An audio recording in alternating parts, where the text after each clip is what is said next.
Hello बच्चों, let's read this question. The question says which of the following statements are not correct? And the statements are fluoride ion concentration about 2 ppm causes brown mottling in teeth. Excessive fluoride over 10 ppm causes harmful effect to bones and teeth. Excessive lead in drinking water causes disease methemoglobinemia.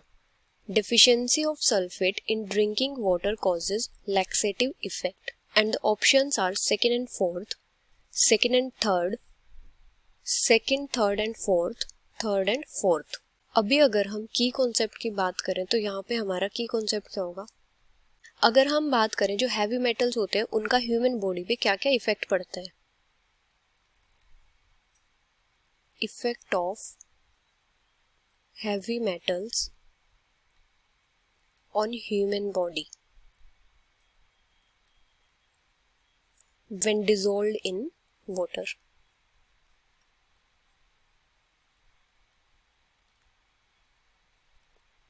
मतलब जो polluted water होता है उसमें क्या होता है, जो heavy metals होते हैं वो डिसॉल्व होते हैं, जिसकी वजह से क्या होता है, जो ह्यूमन बॉडी होती है उस पे हार्मफुल इफेक्ट्स होते हैं उनके. अभी अगर हम बात करें फ्लोराइड्स की,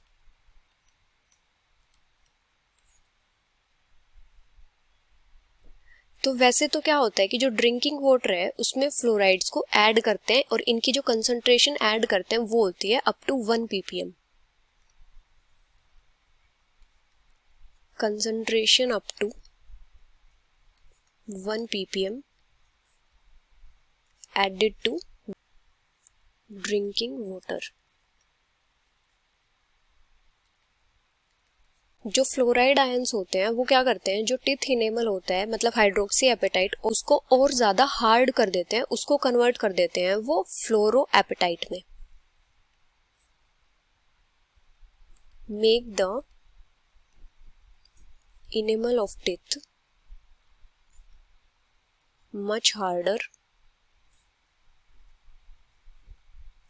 by converting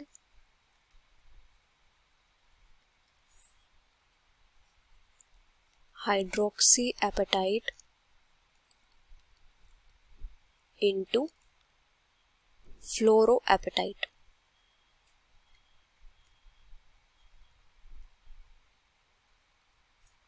जो फ्लोराइड आयन होते हैं इनके ड्रिंकिंग वाटर में डेफिशिएंसी भी हार्मफुल होती है, जिससे क्या होता है, टूथ डीके वगैरह होता है. लेकिन अगर फ्लोराइड आयन की कंसंट्रेशन 2 ppm से ज्यादा चली जाए तो वो क्या करते हैं, ब्राउन मोटलिंग कॉज करते हैं टिथ में. Concentration above 2 ppm causes brown mottling of teeth. और जो एक्सेस फ्लोराइड होता है मतलब 10 ppm से भी ज्यादा, वो क्या करता है, हार्मफुल इफेक्ट कॉज करता है बोन्स और टिथ दोनों में ही. एक्सेस फ्लोराइड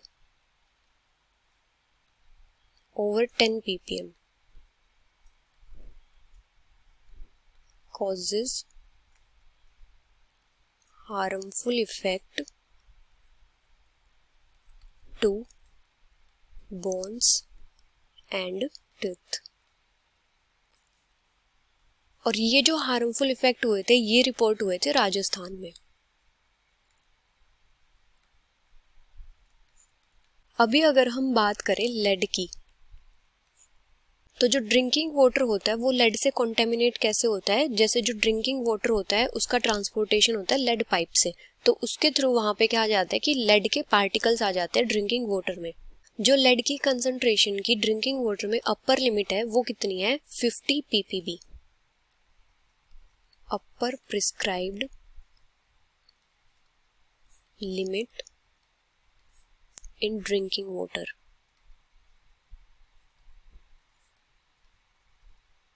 इज 50 ppb, मतलब पार्ट्स पर बिलियन.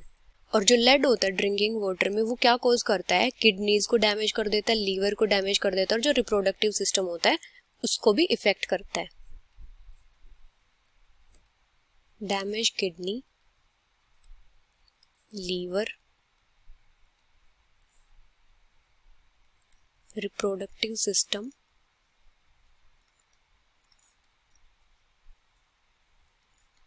एक्सेट्रा। अभी अगर हम बात करें सल्फेट की, तो जो एक्सेसिव सल्फेट होता है ड्रिंकिंग वाटर में वो क्या कॉज करता है, लैक्सेटिव इफेक्ट। एक्सेसिव कंसंट्रेशन मतलब एक्सेसिव कंसंट्रेशन कितनी होगी, ग्रेटर देन 500 ppm, ये कॉज करता है लैक्सेटिव इफेक्ट।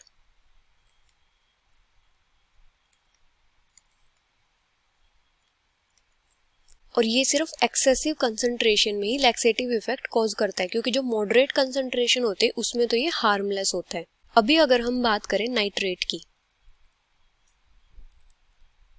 तो जो मैक्सिमम लिमिट होती है नाइट्रेट कंसंट्रेशन की ड्रिंकिंग वाटर में वो होती है 50 ppm, और इससे ज्यादा कंसंट्रेशन होने पे क्या कॉज करता है, मिथेमोग्लोबिनेमिया। कॉज मिथेमोग्लोबिनेमिया, इसको ब्लू बेबी सिंड्रोम भी बोलते हैं।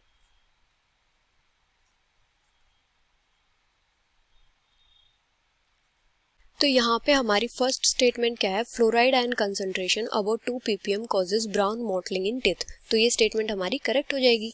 सेकेंड है excessive fluoride over 10 ppm causes harmful effect to bones and teeth, तो ये स्टेटमेंट भी हमारी करेक्ट हो जाएगी। थर्ड है excessive lead in drinking water causes disease methemoglobinemia, तो ये स्टेटमेंट हमारी इनकरेक्ट हो जाएगी। जो मिथेमोग्लोबिनेमिया है वो एक्सेस नाइट्रेट कंसंट्रेशन की वजह से होती है।